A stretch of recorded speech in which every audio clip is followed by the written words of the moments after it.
this on level 3. So? We put these mirrors in the cracks so we know when the mountain shifts. She's an old man. What was that? The mountain is going to shift.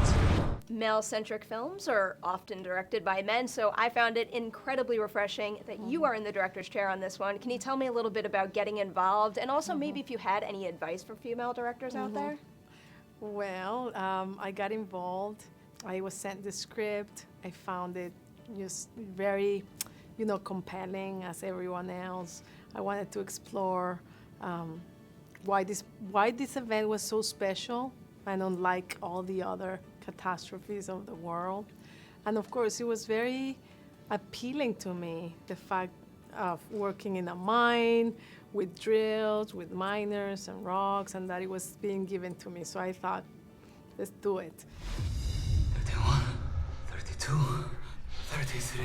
I am very encouraged by the bravery of the American female directors that are starting their class lawsuit.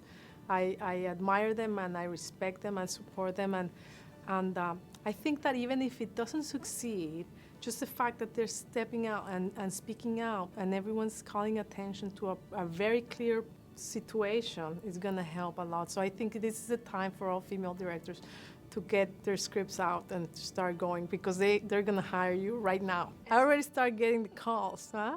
Oh, really? Yes, I already started getting calls. Are you available? I'm like, how funny is this call? We're very little still, we're 5%, 7%. If you're, minority, you're 2%. And the advice is to start talking about it and to not take no anymore, and to just speak up. 3 platforms are now in place specialized in deep drilling. Let's get ourselves some miners. With true stories, we often have text or something at the beginning of the movie and something to bookend it as well. Can you tell me a little bit about the choice to include the specific text you did? Yes, well, we start the movie with a sign that says 12,000 miners die in mining accidents every year. That number is astounding. And that's also in a part, to illustrate not only the tragedy of being a miner, but how really special this one event was, because they barely make it out alive. So we have, we have the luxury, I guess, of a first-man account of what it is to be practically dead and come back from there. This is the untold story of the disaster. It's not what we saw in the news.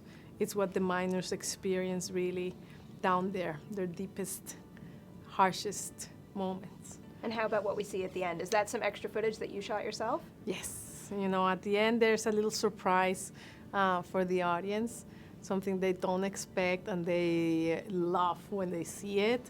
I had a hard time getting them all to come in. I had to beg each one individually, please come. I did it on a Sunday. I had no crew. There was no money, wasn't in the budget, but I thought I have to do this. And we went to a beach, and I brought in the 33, and I think it's just magical to see them at the end, because you can see the pain in their faces, but the love too. They're just a very special group of men. The last thing we need is these men dying with the whole world watching. 33 men on the ground, 300 mothers, fathers, brothers, sisters, and we are their only hope. Let's get ourselves some miners. I believe we'll make it out of here because I choose to believe it. All 33 of us. Say something. See you, old men. Up there.